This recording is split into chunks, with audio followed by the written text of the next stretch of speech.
Hello, everyone. I'm Asha Nayaswami, and I'm here with Pritha in Los Angeles. Pritha and I have been in the same place a number of times, but this is the first chance I'll be able to really speak to her. Hello, Pritha. Welcome. Hello. So Where are you nice to be speaking? here. Where are you speaking to us from? Where are you? I am in Los Angeles and I'm actually at the Ashram here in Mid City. In the mid city. So you live there uh, by yourself, or who else is in the house with you there? There are plenty of other guru guys here. Uh Um, there are probably at least 10 of us. huh. And during the summer, there's a lot more visitors. So Very, we have, there's probably close to 15 of us here uh-huh. between two houses. Very good. Have you been living there a long time? I moved into the ashram actually during spiritual renewal week last year. Uh huh. So 4th of July weekend was my first weekend here at the ashram. So you're about to have an anniversary. Yes, Very very good. special. So the 4th of July is the anniversary of the founding of Ananda community. So you have a very auspicious birthday with a country, a community, and an Yes. ashram, a new life for you. Very good. Yeah. Preeta, where did you grow up? What was your early life like? I grew up in East Los Angeles, which Uh-huh, is maybe 15 minutes east of the ashram. uh-huh, And it's actually where in the heart of where our new sanctuary space is opening. So that's really exciting for me. That's uh-huh, been sort of a I'd say 7 year vision of mine to have a yoga and meditation studio back home. hmm, So I always thought it would be me opening up some yoga studio and when Frank, our guru by here in Los Angeles, announced that we were opening one in East LA, my heart flew out of my chest hmm. because I knew that everything had finally lined up.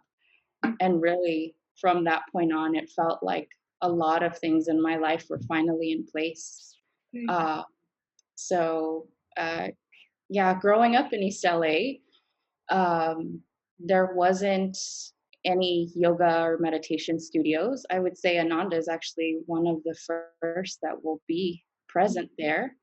Mm-hmm. So I had a Catholic upbringing. I went to private school from seventh grade to maybe my second year of high school. Mm-hmm. Um, and um, that was more my mother's choice in wanting a better education for me than the public school Mm-hmm. system at the time. And When but you said she wasn't. when you said that you were grew up with a Catholic upbringing, was it cultural for you, or did it have a spiritual significance to you personally? Well, it was cultural at Uh-huh. first. Largely, uh, I feel well. The only one who really practiced was my grandmother, who Mm-hmm. I could say had a lot of devotion. Mm-hmm. Was my grandmother, and while my mom was working, pretty much raised me. So Mm-hmm. I feel like a lot of that devotion I learned from her. Um, but when I started in seventh grade Mm-hmm. at the Catholic school, that's when I really began to question um, what was mine and what was just my upbringing. And I actually always remember 13 was around the time that I started, I think, seeking. Mm-hmm. Um, and it was at the time that I started school um, at the Catholic school. Now, But this seems ironic to me that it's when you got to the Catholic school that you started questioning being a Catholic. Is that what you're actually right, saying? pretty much. I was like, wait.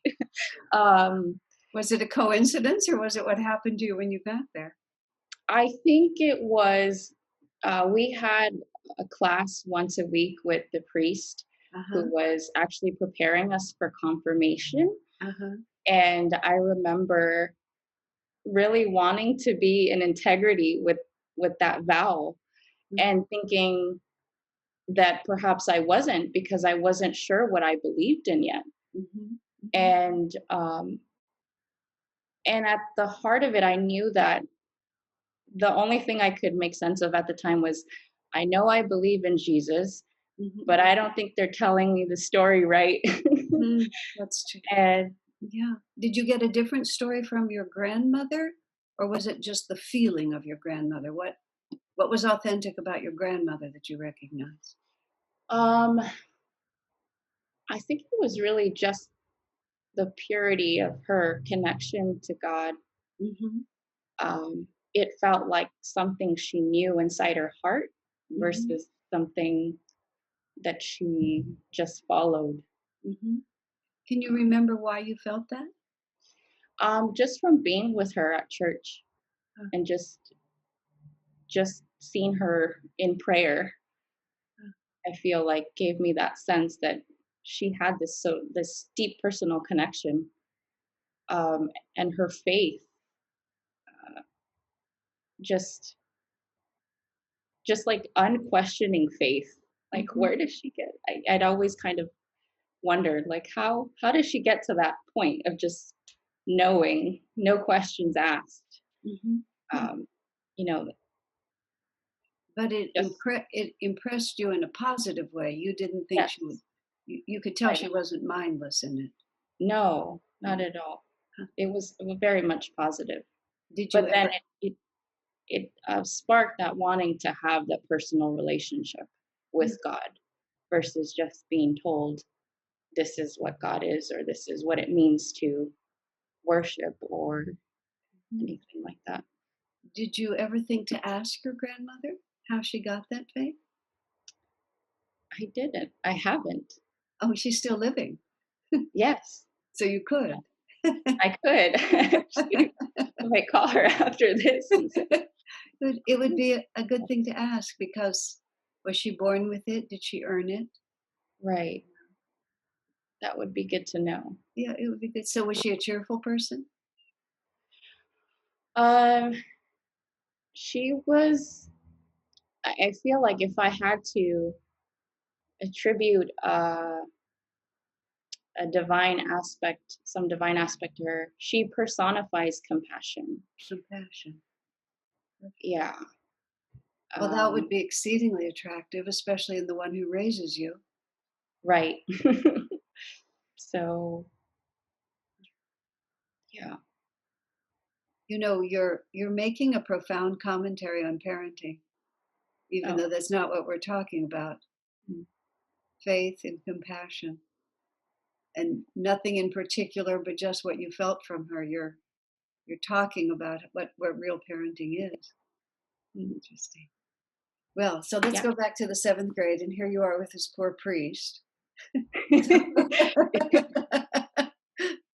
Yeah. did you argue with poor father, whoever he was, or how did you deal with I didn't. I was in my head about it most of the it? time. Uh-huh. I just remember coloring. We had these printouts of the Virgin Mary, and we had to just like a little coloring assignment. So I was coloring her robe, going, "What do I believe in?" I just, I don't know why that particular time in my life, it always kind of humors me now, just Uh-huh. thinking about it. But Were you rebelling against other aspects of life or questioning other aspects or just the religion? I think just religion. And after that, um, I I think when I got to community college, I took every philosophy class Mhm. and world religions class that I could take. I can Um, back up a step though. Did you take communion? I mean, and confirmation? Were you? I did, but I felt so guilty about Oh, it. okay. I So, don't feel guilty about it now. so basically, you just let the priest think that you agreed with him Right. and let it pass. Well, that's all right. There's many ways I to. actually, I in my head, I said, I'll do this for my grandmother. Ah, that's worth doing. That has Yeah, integrity. it was worth doing for her. Absolutely. Yeah. Again, another very interesting comment about parenting, isn't it? Yeah. You respected her and loved her enough to just do it for her. Very Yeah. good for you. That was a mature decision. So, but now you're on your own. You're in junior college. You've made it through. You've gotten away from the priest. Yes, now it's just me and Descartes and Plato. Um, and actually had another funny experience where my mom dropped me off. My mom was just kind of the spectator in all of this. She never pushed anything on me or told me, no, don't do that or don't try that. She was just kind of completely stepped back. And Uh-huh. I asked her for one of my world religions class. We had to uh, go to somebody else's temple or, somewhere completely new to us. And I actually went to an Islamic service, Uh-huh. and it was really beautiful. But I can just kind of remember my mom's face as she's dropping me off, going, "What's?" She's like, "Are you sure this is okay?" Like, "Yeah, I'll be fine." Um, so yeah, I just ever since then I've explored on my own, and I think at the same time I was in community college, I started to go to a Christian church that was just right across the street from our house because we had moved an hour away. Mhm. So I literally just walked inside the church and someone said, "Oh, yeah, we have a youth group on Wednesday nights." And I was like, "Okay, I'll be there." Mhm. Uh, so I started to go there, and we actually, it was a really fun time there. The aspect of that Christian church that I love so much was the music. Mm. Um, I loved that they actually had a band, Mhm. and that was just my favorite. Mhm. And we also did a missions trip to. The priest he was a pretty young priest, and he was from Canada, and he knew of a project in near Vancouver where there was a homeless shelter for teens, Mm. and they were going to expand it, and they were making this barn into a new center. So we actually flew up there and helped renovate the barn for the kids. So So you were still a teenager yourself, an older I teenager? was about 18 at the time. So you were going basically to help your own people. Yeah. Yeah. So was this a Catholic Christians? Because you referred to the priest. Was it a Catholic Oh, well, um, it was a Nazarene church. Nazarene? So there we are. Okay. Yeah. When you referred to the East Palo Alto, East Los Angeles, did you grow up speaking Spanish? Are you Hispanic in your I background? am Hispanic. My grandparents were born in Mexico, Uh-huh. but my mother was born here, so I'm second generation. And I speak Spanish, Was that kind your of, first language, Spanish, or but was it? it wasn't. No, English actually was, and my grandmother actually only spoke Spanish. Uh-huh. So we had this English Spanish thing going on for a while until she learned English and I learned Spanish. And then you picked it. So So when you speak of going back to your home neighborhood, is that also a cultural as well as a geographical thing, or you think it more is geography? um, both. Both. Um, yeah, I think there are so many, especially young people like myself and in the community, the Hispanic community, who, well, maybe like myself, resonated with the vibration of Christ, but didn't exactly fit in the church or didn't necessarily make sense to them. And this, when I started to go to a yoga studio, that really opened up a whole new world for me. And so I feel um, like it's one of the best ways that I could give back to my community Mhm. is to, be of service in this way. So when did yoga entered your life before master entered your life? Or was it first one It then? was very interesting. Tell me.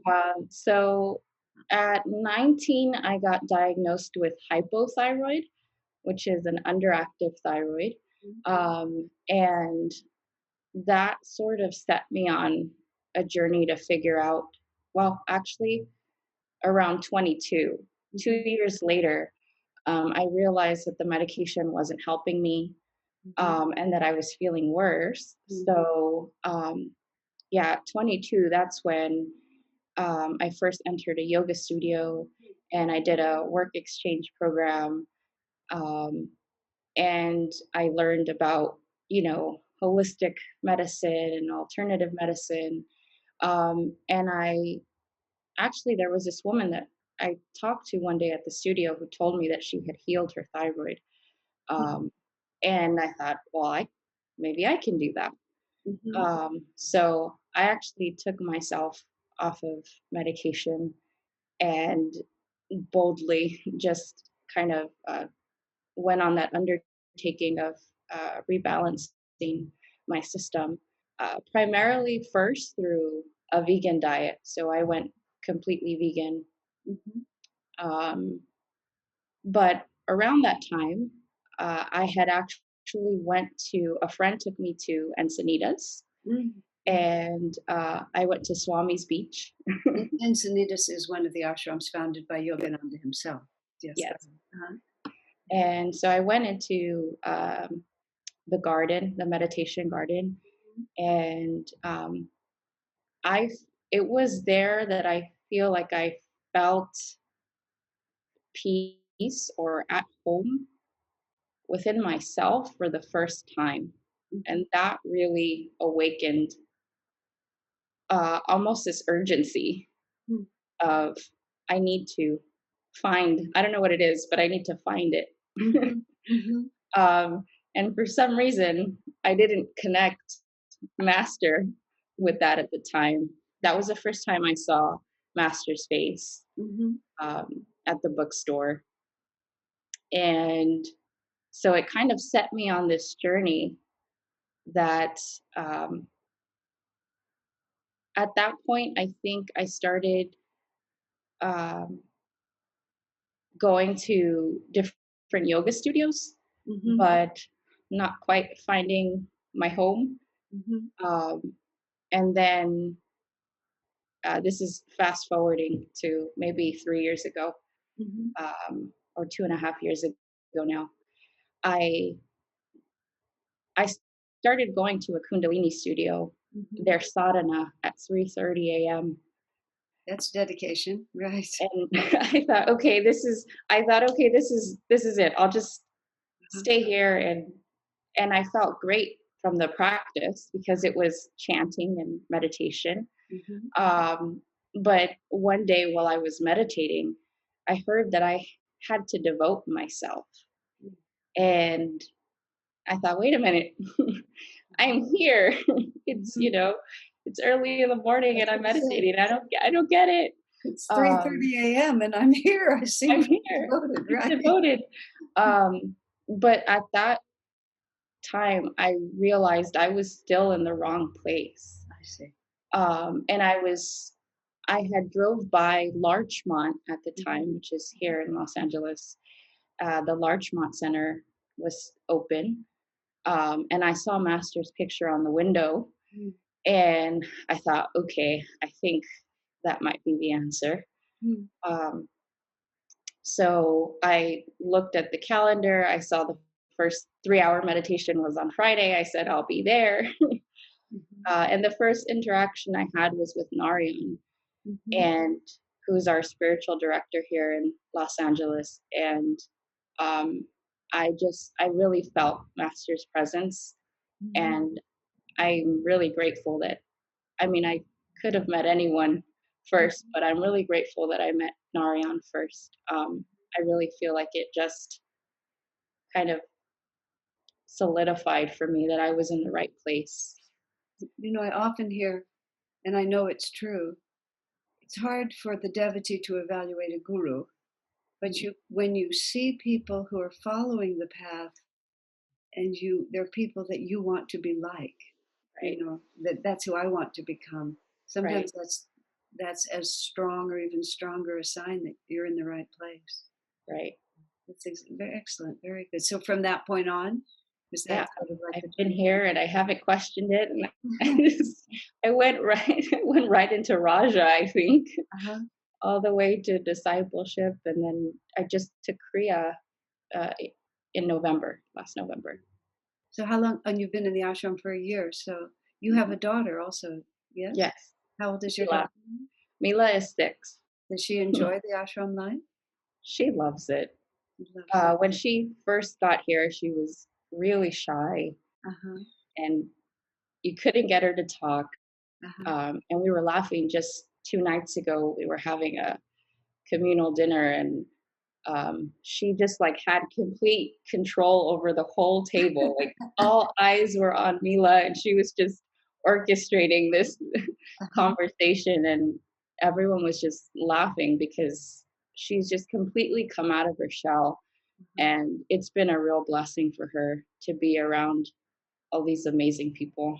Wasn't that wonderful? I'm so happy that you have the same karma together, that you're happy in the same place. So how has your life changed since you become a disciple? Since becoming a disciple, I think at the forefront of my mind, even more so, is it's not about me anymore. Um, I've really, all of my decisions are, is this serving kind of the greater good? Is this what Master wants versus what Pritha wants? Mhm. And that's a big shift to just go, I'm not in control, or to accept that I'm not in control. Yeah, Um, I understand. that's probably the biggest way. Perhaps this is perhaps it's too early to answer the question, but do you think that your daughter will someday speak about you the way you have spoken about your grandmother? My grandma is a pretty high standard. I hope so. Mhm. I hope so. Yeah, I hope so too. But there's no reason why not. Are you No. beginning to understand your grandmother? Um, I just,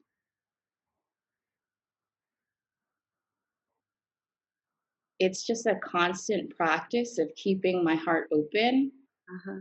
to just give the way that she gives so selflessly. Uh-huh. Um, that's a lot of that's a lot of work for me. Uh-huh. That's a lot of work for all of us. Yeah. But grounding yourself in, I mean, the secret of that for her was faith, obviously. Right. So you before we went on the air, you were talking about taking up a job with Ananda. Now, can you tell us what you're doing? Yes, I am working with our publishing arm, Crystal Clarity, Mhm. and I've been working alongside Michael and Peter Mhm. to help the transition. As many people watching may or may not know, Crystal Clarity moved from the village to Los Angeles. So we finally have our warehouse set up, and yeah, now we're working on, I'm working particularly on customer service, and Mhm. also helping Michael with fulfillment. And moving forward, I'll also be helping with the marketing to help bring Swami's book to a whole new um, group of people. Have you been working long enough to really sort of feel what your vision is for how you're going to contribute there? Do you have a Mm. feeling in your heart of what you're able to do? Actually, I was I actually had a Vedic reading with Keshava Hmm. 2 weeks ago, and I felt like that really gave me a little bit more clarity, or kind of gave me permission to go with my feeling. Uh-huh. I'm a writer, Uh-huh. and that's what I was doing before Crystal Clarity. I was writing for a wellness brand as a ghostwriter. Uh-huh. Um, so I think that at some point, um, uh, the marketing will be really a really big piece of what I do in outreach. Mm-hmm. So your dharma was already words, written words. Right. Yeah, Yeah. So perhaps do you feel that Master called you to this position for this reason? I think so. It's like with the center in East LA.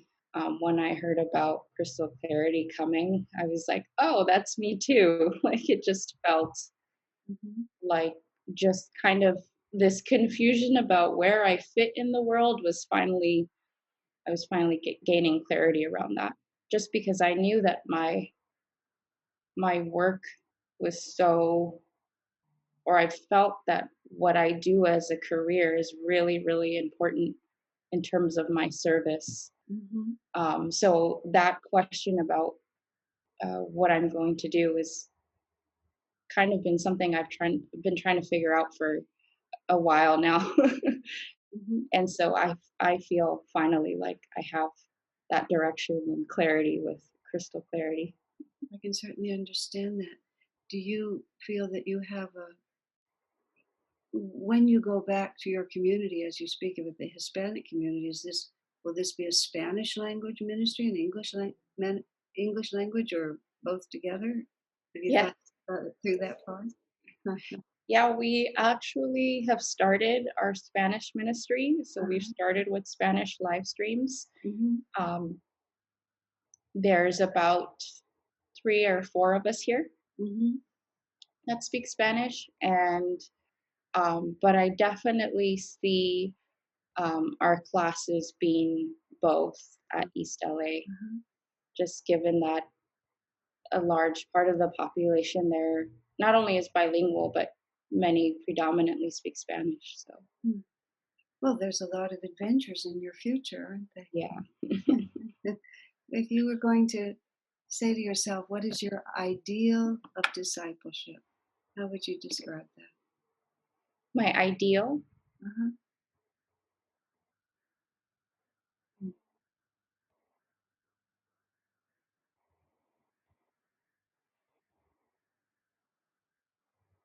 ideal of discipleship.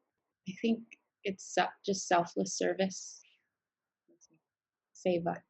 That's enough.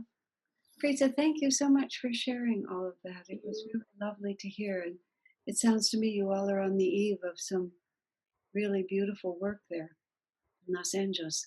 And I think that perhaps through this we can call some of your tribe, your people, meaning Yes, your people, not so personal, but just the people who God wants to be yes. the family there.